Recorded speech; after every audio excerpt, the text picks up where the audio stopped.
Hello, welcome back to the Essence of Tea podcast.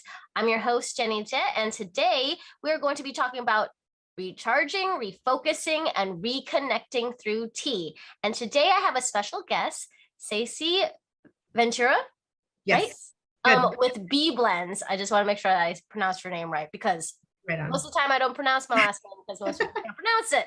So, but Stacey Ventura with B Blends, and she'll be sharing about her experiences of what it means as an entrepreneur to refocus, recharge, and reconnect. Welcome, Stacey.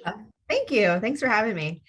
I'm happy to be here. And when we were talking and I know you love tea, obviously, and I love tea. So it was like a easy connection for me to make because tea plays such like a central role in my life. So I just felt like, it was a great connection. What are you drinking today? Like, what's your go-to? Okay, so here it is. I have my Christmas mug still. It's okay. My go-to is peppermint tea.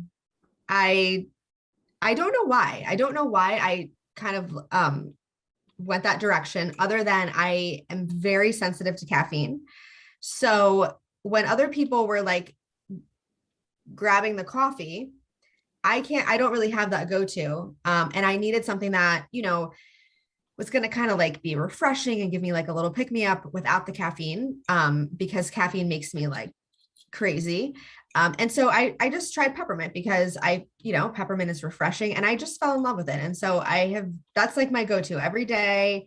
Every morning I start my day with peppermint tea, and every night I finish my day with peppermint tea. And I think my kids think I'm very boring. And they're and we do try other teas, and it's not the only tea I drink, but it's just my favorite. So wherever I go, I know that, if all else fails, the peppermint is my go-to. Nice. Well, today I am drinking Rooibos, which is also caffeine free, and it's great for people who have allergies, actually. Okay, so I did not know that. It acts as a natural antihistamine. So whenever people have any sort of like inflammation type of situation where there can be inflammation in their body, I always highly recommend the Rooibos. It's caffeine free, so it's an herbal also, and it's from South Africa. It's only grown in South Africa. But like if you've got seasonal allergies, with springtime coming up, if you've got indigestion, problems, like it just kind of settles your stomach. It's so powerful that like almost any cell it touches on contact, even on your skin, like I put it on my mosquito bites and it's stops it itching like right away. Like I'll make my cup of Rooibos and then I'll go grab like a paper towel, put it in here just to soak it, because your skin is the largest organ of your body. And things absorb through your skin. So I'll put it there. Or if I have canker sores. So I've always had canker sores since I was a kid, like really bad. My mom said I had to go to the hospital one time when I was a baby because like my whole throat had them. I don't know what happened. But so usually when I get really stressed, I'll start getting like a canker sore. And so instead of taking Ambisol or whatever those weird things or gurgling with salt water, I'll drink Rooibos. Just drinking it like on contact, it numbs it right away. Really? I had absolutely no idea. Yeah, it's really, really strong, very powerful. If you're caffeine sensitive, there's no caffeine in it. Right. That is one of the go-tos. Like when we go to a tea house, I always go to the Rooibos because I know that I can do those as well. Now, is that just plain Rooibos or is there some is it mixed with something? Oh, no. This is plain. I mean, you could get vanilla Rooibos, which would just be flavored Rooibos, which would still be just as potent. But once you start adding things, like you add mint, we have one that's called Northern Serenity that has Rooibos, mint, like peppermint specifically, cacao nibs, and some vanilla in it. You start changing the ratio, like the effectiveness, the potency. Okay, so you have less. Okay. Yeah, but the Northern Serenity, we always recommend for people with influenza, like the flu, because the peppermint helps clear up your sinuses too. And that Rooibos helps bring down the swelling. So when people come in and they're like, I'm really sick, We're like, okay, Northern Serenity it is. Right, right, right. I Oh heard my you gosh. great for me. I'm like, I'm okay. so intrigued right now about this. I want to like go buy some right now just because I had no idea that it had such powerful properties. Yeah, yeah. I mean, it's a great go-to for, I mean, most of South Africa drinks it. It's like, it is Okay. their tea. They'll add milk and Right, sugar to it, just like the British do, because South Africa used to be a colony of the right, British right. Empire. Yeah. But I drink mine plain because I drink more of like sort of traditional way, like a tea, like a Chinese tea drinker drinks most things plain and straight. And then Right. do you drink your peppermint with anything or just straight? Just straight. Yeah. The funny thing is that growing up, um, my family was, well, my mom was always a big tea drinker too, but she drank Lipton tea. So like, just the Lipton tea bags is what I grew up with milk and sugar in there. So that's sort of like how I was introduced to tea. And my grandmother drank it like that. And I used to have tea with my grandparents. But then as I like grew up, I just, I don't prefer, I'm not a milk drinker anyway. So I just like my tea plain. Occasionally I will put a little honey in my tea. Sometimes if I'm just, maybe if I have a sore throat or if I have allergies or something, just to get a little honey in me. But I typically just drink it, definitely in the morning. I just drink it plain just because I actually fast until about 11:30. So I don't have any like sugar or anything to eat prior to that time. So I just drink my tea plain. And then at night, sometimes I'll put a little honey in if I just, I'd say once or twice, one or two nights out of the week, I'll add honey, but typically I just like it straight. So Yeah. Well, I think it's so interesting that I'm telling you about like the rooibos and putting it on your skin because one of our customers, she just got her PhD in wildlife biology, and she came up with a lip balm that we sell on our website. And she put being one of our university tea specialist certification students. So we have a tea certification program for people to become certified tea specialists. She took the knowledge that she knew because she's really scientific yeah, and she's a runner and always had cracked bleeding lips. Like she try lip balms that were like a couple dollars all the way to medicated ones and especially right. medicated ones that were over $100, a little tiny, um Most of it, yeah. yeah, thing. And she's like, it doesn't work. Like nothing works. I'm going to try what you teach us in the certification program. And I'm going to Right, make my own formalization. And granted, I don't teach her how to make, lip balm or salve or anything like that. She looked it up right, and she created an extract from the rooibos leaves or the rooibos pieces. It's just like as the straight up tea. And then she buys it from us from our website. And then she started making it. And she said, because the winter time is even worse for dry skin. And right, she's a right. runner too. So she's breathing a lot, Breathing. losing, Okay. yeah. And she's like, it works. It totally works. In fact, it reversed it. It healed it. Instead of just maintaining the cracked lips, it was actually healing her, Feeling them. yeah, her lips. And so, yeah, we sell some of it on our website and our store too now. But I mean, she came up with it herself. Like I Yeah. didn't tell her or encourage her to do that. But the reason why Yeah. I'm saying that and why it's interesting that I'm drinking rooibos today, because it totally was not on purpose. I was just Yeah. drinking what I had Yeah. out already, was you have a natural products line, right? I do. Right. Yes. Yeah. Do you Yeah. want to tell us about that and what Yeah. you do?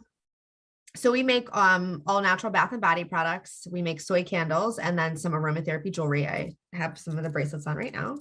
Um, and it all stemmed from my husband was diagnosed with cancer, I guess about, let me think here, 16, 17 years ago. And I had just had we just had our daughter 2 weeks prior to that. So 2 weeks after our first daughter was born, he was diagnosed with cancer. And I was like, incredibly hormonal at the time and had this brand new baby. And he has no cancer in his family anywhere. So I started thinking like, how in the world does someone who has no history of cancer, just like, he was young and he has cancer. And I started doing research and seeing that a lot of the things that we were using in our house, putting on our body, things that we were breathing, things that we were using to clean the house. All of those things can be really dangerous and caustic, and it can have a lot of negative effects on our body. And so I wanted to clean the house out of all of that junk. I wanted to get rid of it. Like I said, I have a brand new baby, and now I have a husband who has cancer. And I just wanted to create like the safest, cleanest environment that I could for them. And so I just, again, I was hormonal. So like a mad woman, I'm like running through my house, like ripping things out of the closet and, like throwing them away. Like I will never use this again. And then I was, trying to find better alternatives, but everything's very expensive. Natural alternatives tend to be very expensive, or they're not very effective, or they, claim to be better for you, but when you actually get down and read the ingredients, there's a lot of things hidden in there that aren't so good for you. So I just thought like, okay, I'm going to kind of take this into my own two hands and see what I can do. So I just started making like a few things. I started with, like our, body and linen spray. And then I made a few essential oil blends, and then made lip balm. And then it's kind of like progressed. I started giving them out to people. I'm a reflexologist. So I would give my clients like some of the things that I was making just to try. And people started coming back and saying like, oh my gosh, I love the lip balm. Do you have any more? And I would just give more out. And then eventually, my husband was like, you probably should start charging people, because I was just making things and giving it out and making more and giving it out. And so I thought, all right, well, maybe there's something here, because people kept coming back and asking, and it kind of just grew from there. And now we make, deodorant, natural deodorant. We have lotion. We have, like a lot, all the same body products that we started with. We still have those, but we've just, we have a laundry and linen spray. And then we ventured into soy candles very reluctantly. I didn't want to do candles, but people kept asking me. And so now like we source like the cleanest ingredients that we can to make candles. Our candles do still have fragrance in them, because using the fragrance is actually safer for candles than using essential oils, because the essential oils are combustible, and they actually can turn carcinogenic when you burn them. But the fragrance oils are made to be burned. So, but we use only phthalate-free fragrance. We use all soy candles, cotton wicks. And so we try to create the safest, cleanest candles and body products that we can. And I just want people to be able to have like a better alternative that is effective, but also very, easy on the wallet, and is not going to like break the bank just trying to keep your family healthy. Because one of the things I wanted to do is I wanted people to be able to afford it. It doesn't make sense for me to make it if nobody can afford to buy it.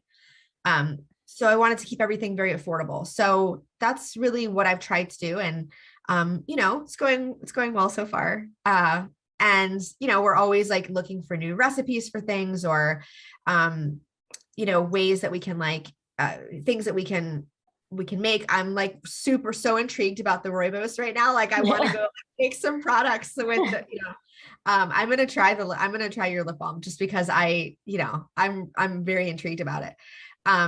So yeah, I mean, that's the company, and that's what we do. And, we have a, brick and mortar, we have a little boutique.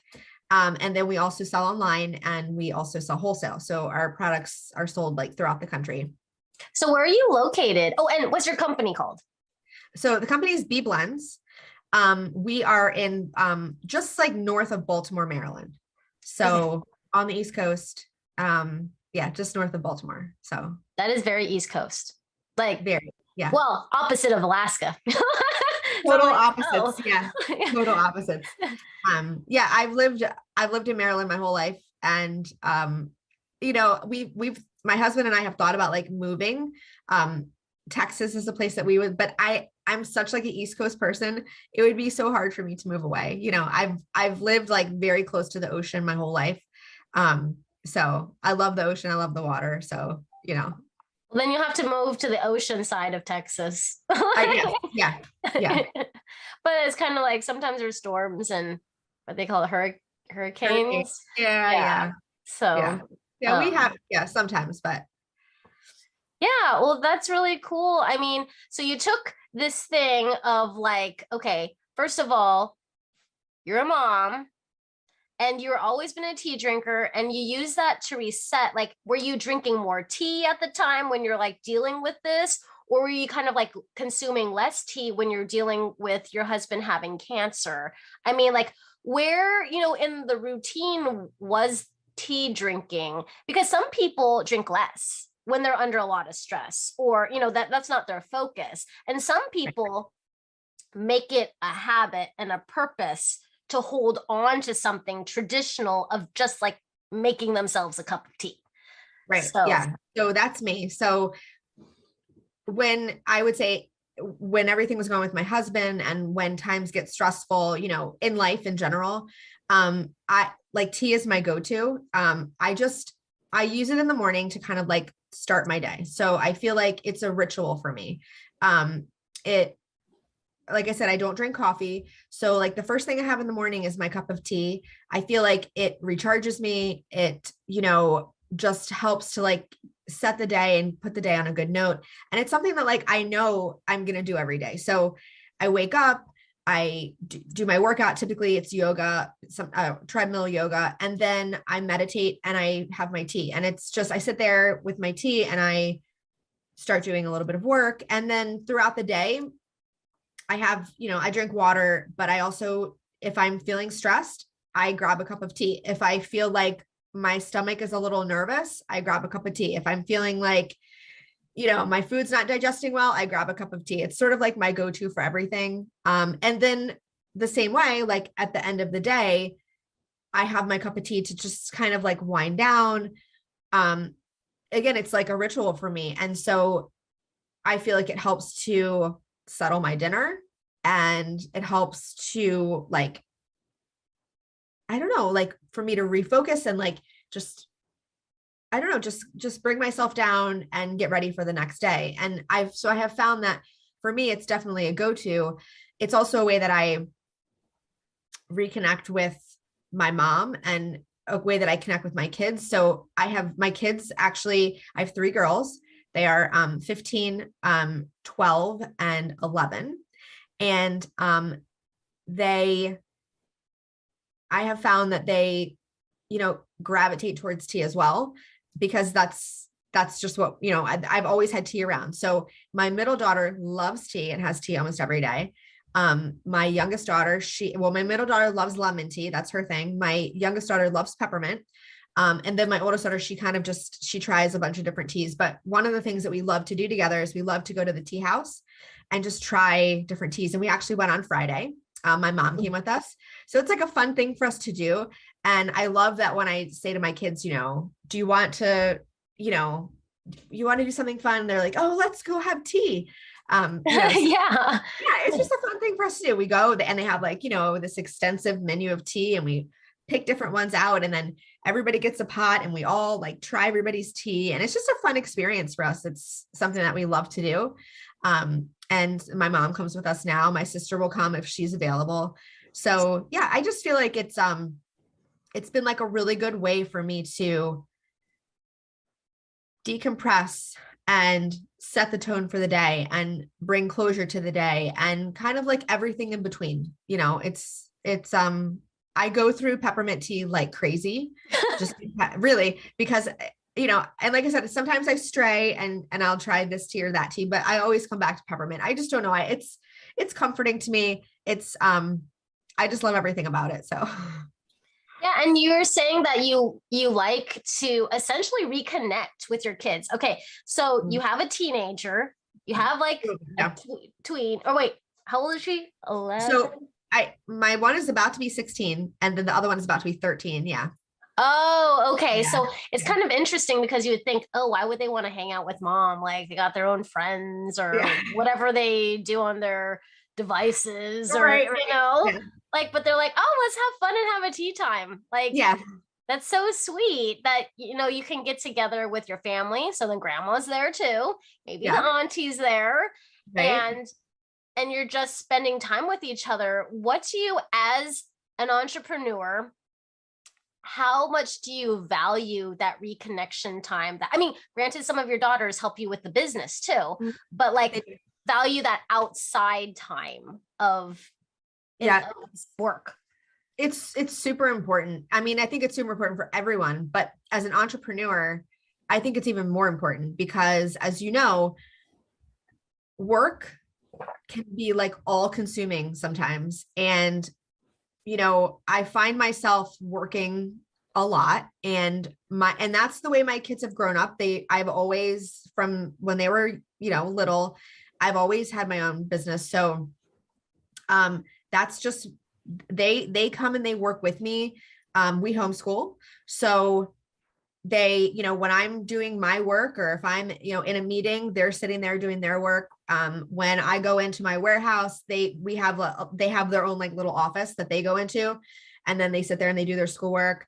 If we go to the store, they help me in the store. They can work the register, or they help me tag things, or, whatever. I mean, they help package orders. So they're very much like immersed in the business. But I think that's even makes it more important for us to like step away and take time, like we did on Friday, where I say like, okay, nope, we're not working. We're not doing school. Like, we're going to go just do something fun. And really, tea is just something that we've really like fell into, that we just have, it's fun because we get to dress up, and like, they wear like a dress and they feel fancy. I'm like holding on to it as long as possible, because they are like 16 and 13 and 11, and and I just want to like hold on to it, because I know like they probably won't want to like go to tea time with me forever.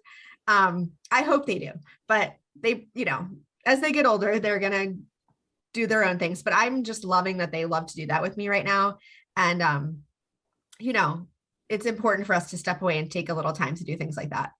Sometimes it's hard to fit it in, but it's important to do that. Yeah, that sounds amazing. So you're a mom, a homeschooling mom. Yes. You're an entrepreneur, Yes. and you've got 3 girls. 3 girls. You're helping raise. And now, how is your husband doing? Like, He's I'm guessing. great. Yes, he's great. He has been cancer free for 15 years, over 15 years.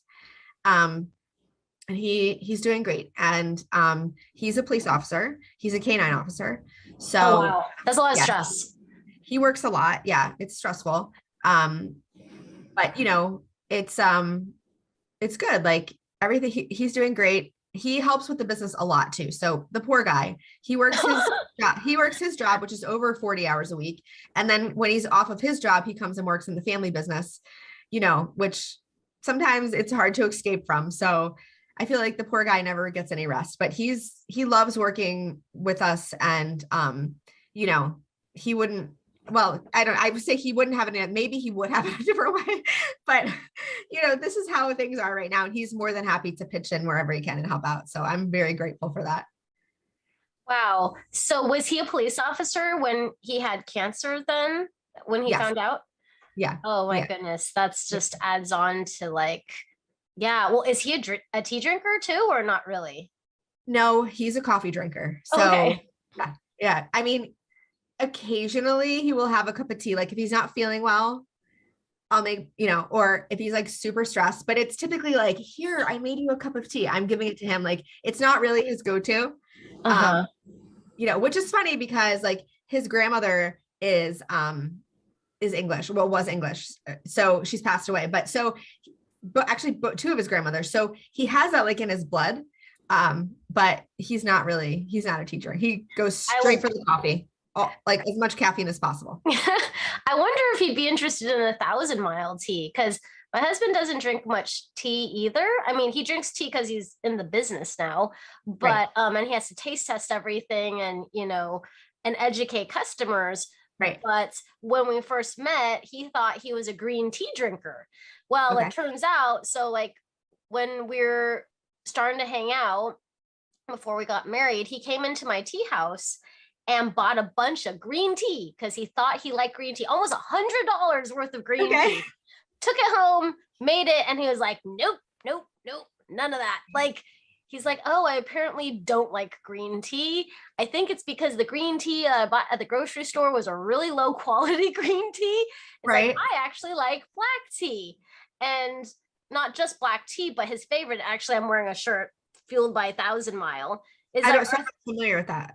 Yeah, so our Thousand Mile tea is our most famous and most popular blend. It's actually a blend, and it's a black and white tea blend that I made for the Yukon Quest dog sled race. Okay. So it's the official tea of the Yukon Quest dog sled race, going on 14 years, I think, about.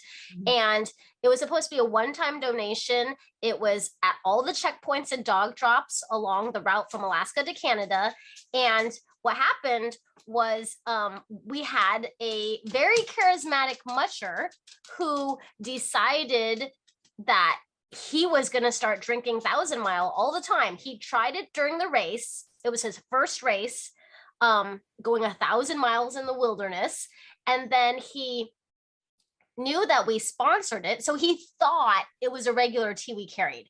So every other month, and he lives off the grid, completely off the grid, like out in a remote area. So when he came to town, he would come into the store and ask for this tea. Well, I don't want to tell him I didn't sell it. So I would just go in the back and make it kind of like you, like your friends or your patients or whoever. Yeah. You're like, you're making the lip balm, you're making the whatever. Right. Like, okay, I'll go make some more. I'll just go whip some up, yeah. Yeah, and he has this huge following because he's like Mr. Congeniality, super friendly, very helpful kind of person. So then before I knew it, like volunteers and sponsors of him would come into the store like, yeah, I know this musher and he loves this tea that you have. Like, do you have any of it? And I'm like, okay, yeah, hold on a second. Because we didn't sell it. So I'd go back, blend a little tiny batch and sell it to them. I don't even know what I sold it for because I didn't price it out or anything. Right.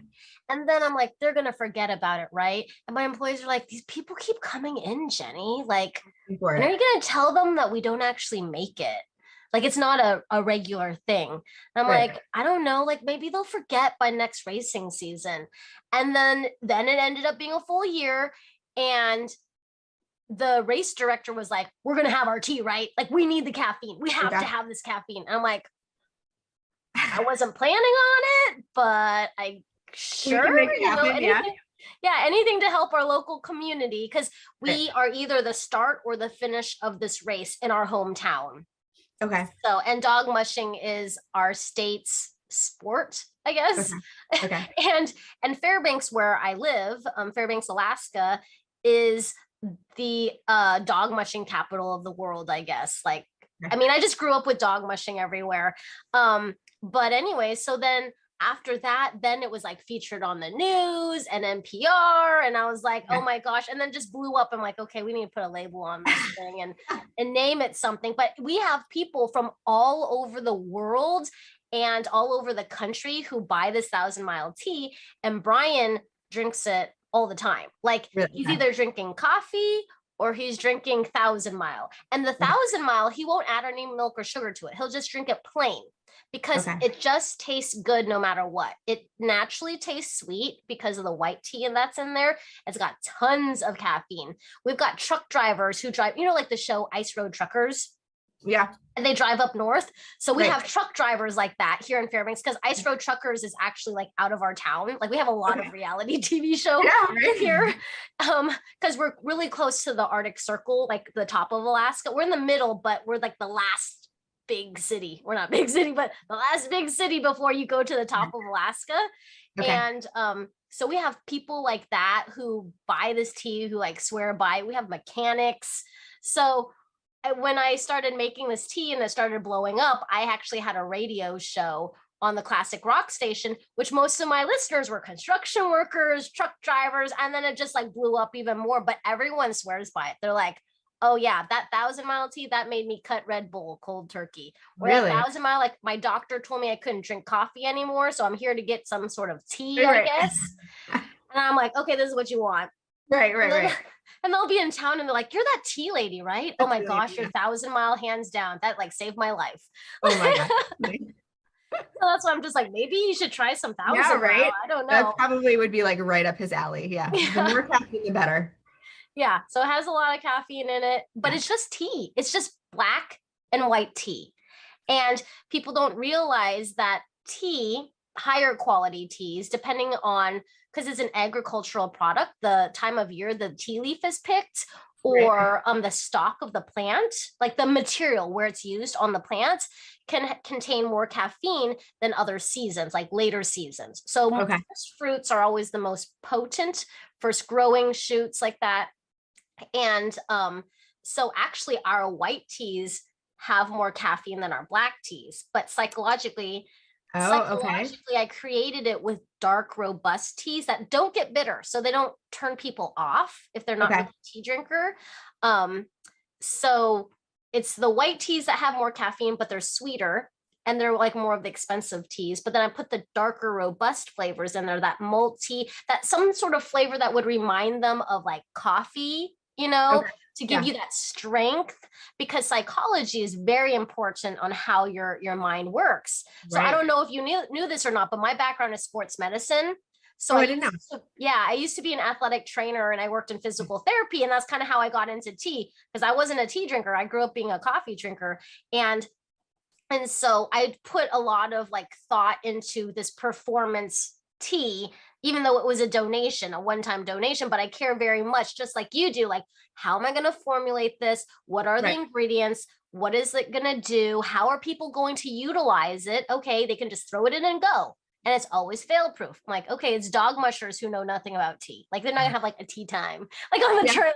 It's a race, for crying out loud. It's like 40 below, wind gusting, whiteout conditions. Like, no one's gonna really care about their tea. They need their tea to just like get them through it. That's it. They don't want to think about it. So that's kind of how that blend came about.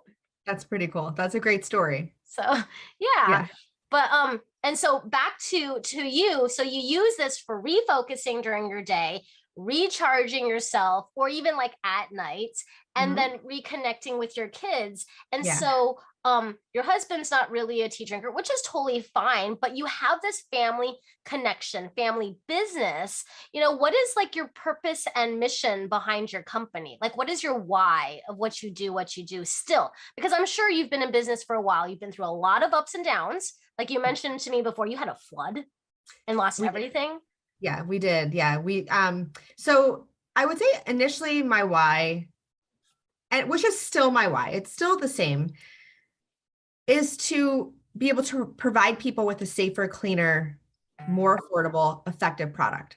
That will always be the why of my company. That's why I do what I do and why I create the products that I do. And I tell everybody, like, I will never sell anything that I would not use on myself and my children and my husband and my friends, and the rest of my family. I will never compromise the quality or how safe things are, because that's important to me.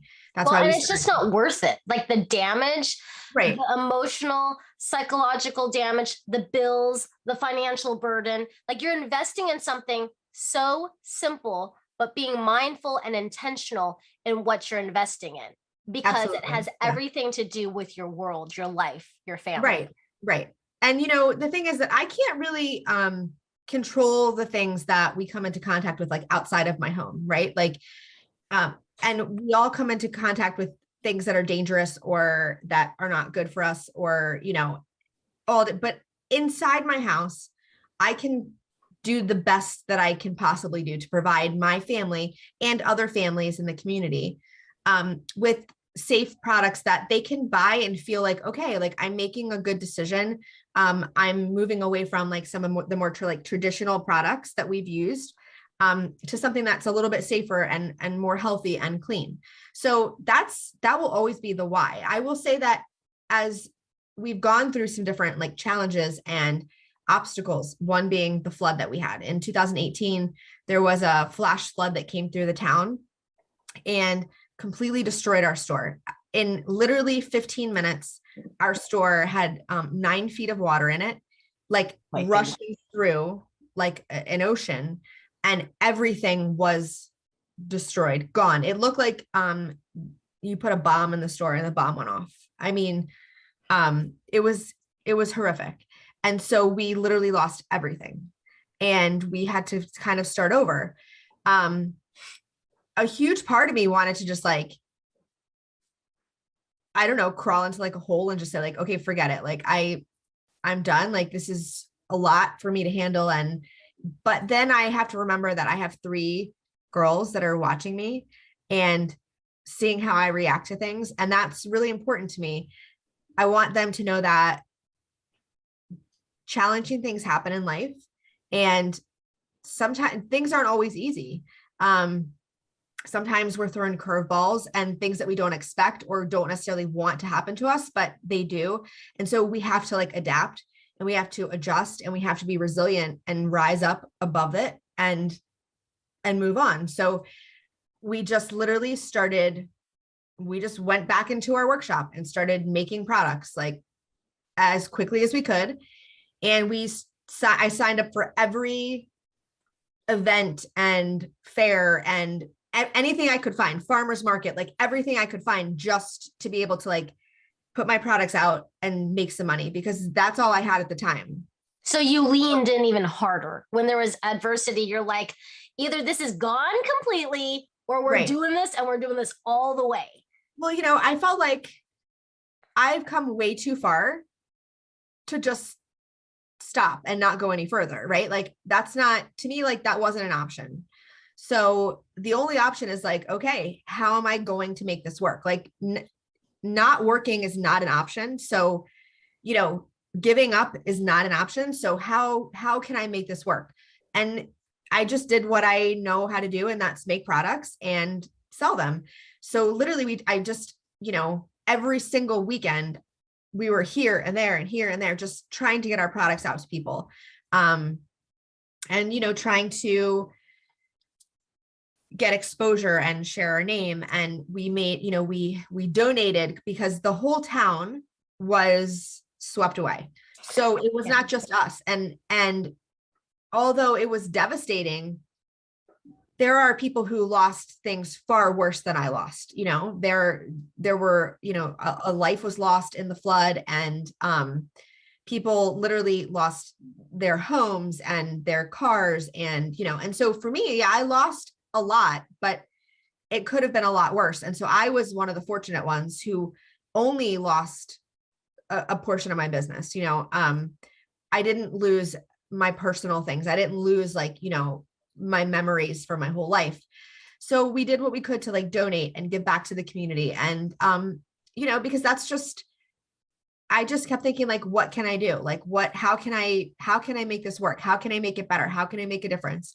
So I just wanted to do that. And I know that, as a mom and a teacher, and an entrepreneur, I want to show people that, like I said, things aren't always easy, but you just have to find a way around. You have to find a way through.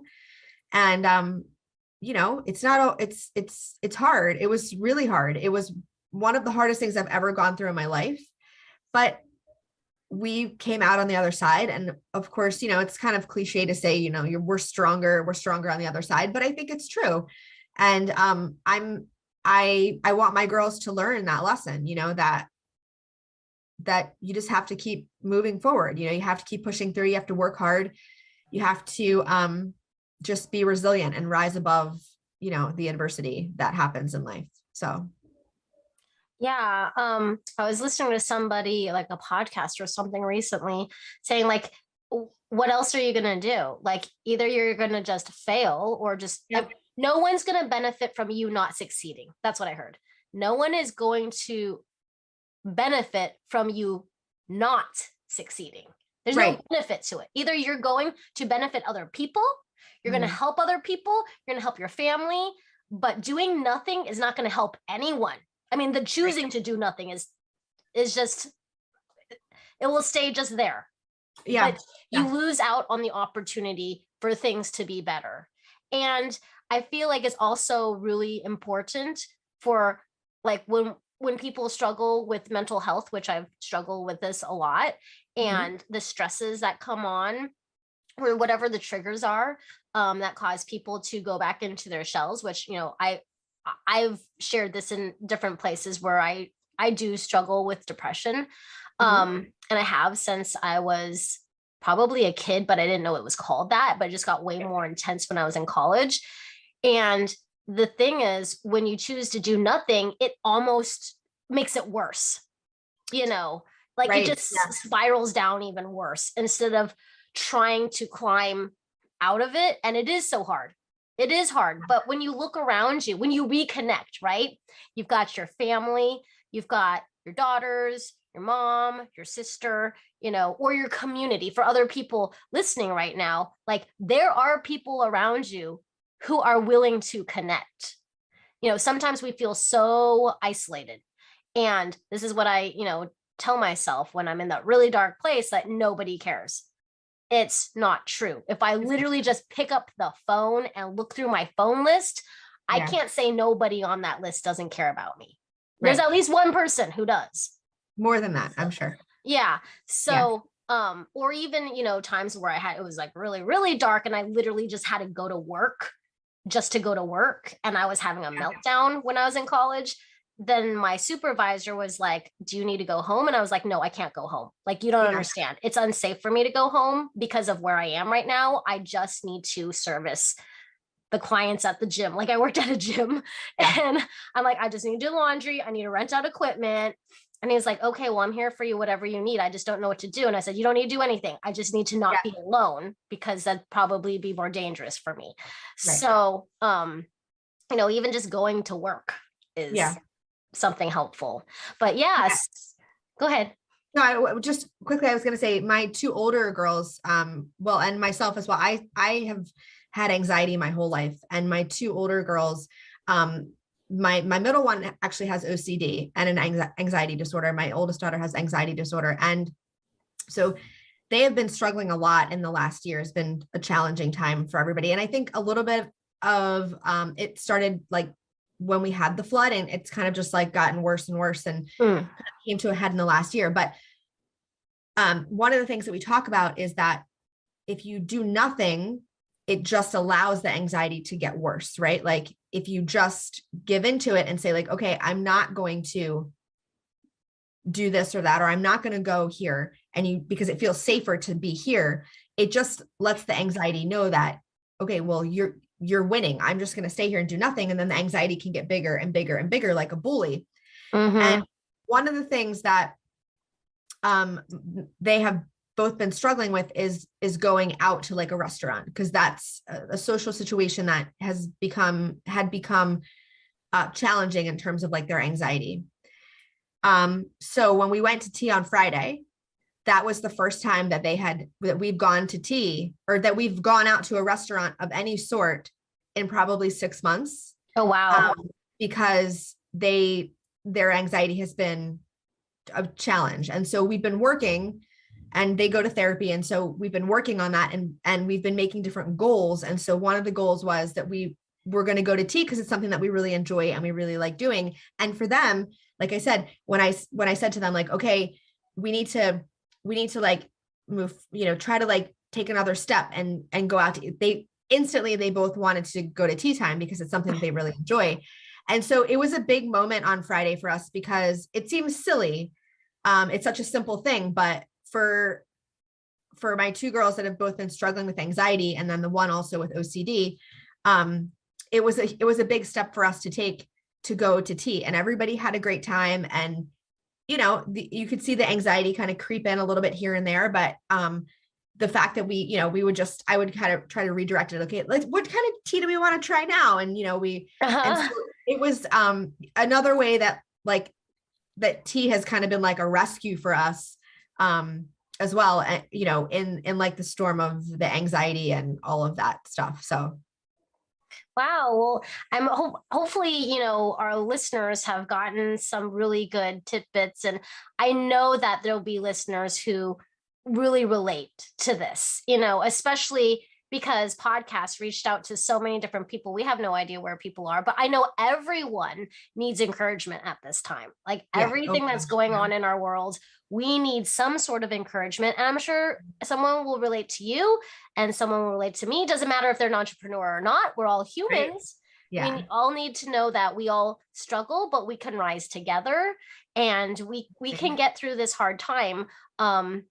and just showing love and compassion to each other. I know some people listening might be on empty, but there'll be other people, other people encouraging those of us who are at a healthy point in life to be encouraging and notice the people around us. I mean, that community that tea provides is so important. That's why I started my tea house. Because when I first started my tea company, I was just a tea instructor, really. I was teaching at the university, I taught at a high school. But then I was like, this community aspect, mostly because the conversations I'd have with my clients at the physical therapy clinic, I'm like, I need to have like a place where people can just get to know each other and, talk over tea or something. Right. Yeah. So I thought that was so powerful. So, Stacey, where else can people find out about you? And do you have like, like a giveaway, not a giveaway, but you have like a discount code? Yeah. So our website is beblends.com. So it's BEBLENDS, beblends.com. And so we're giving away, or not giving away, we're doing a 15% discount for all of the viewers and listeners. And the code is T15. So if you go to beblends.com and put in T15, you get 15% off of your order. You can also find us Facebook. We are at Be Essential. So that was our original name way back in the day, was Be Essential. So at Be Essential on Facebook, and then same thing on Instagram is we're Be Essential on Instagram as well. So that's primarily where we are. Well, that's cool. Awesome. I kind of like the Be Essentials. Like that was the original plan. It's a long story. We had to like change it for copywriting purposes. Okay. Like okay. Trademarks and stuff. So anyway, we had to go to B Blends, but which was our URL anyway. So it's all good, but yeah. Okay. Well, awesome. Well, everyone check out Stacey and B Blends online on their website, on social media. She's got some pretty informative videos on her Instagram, because I don't know much about skincare. I mean, now that I'm older, I probably should pay attention to it, but I was watching a video on her Instagram on like how to use some of her products. I'm like, oh, well, that's good to know if I, use this stuff, I might, it's very educational and very helpful. And then you'll be able to see her team, her crew making amazing products, positively affecting people's lives and their families. And so, thank you so much for joining us on the Essence of Tea podcast, and make sure to check out Stacey. Thank you for having me. I appreciate it. Bye. Bye.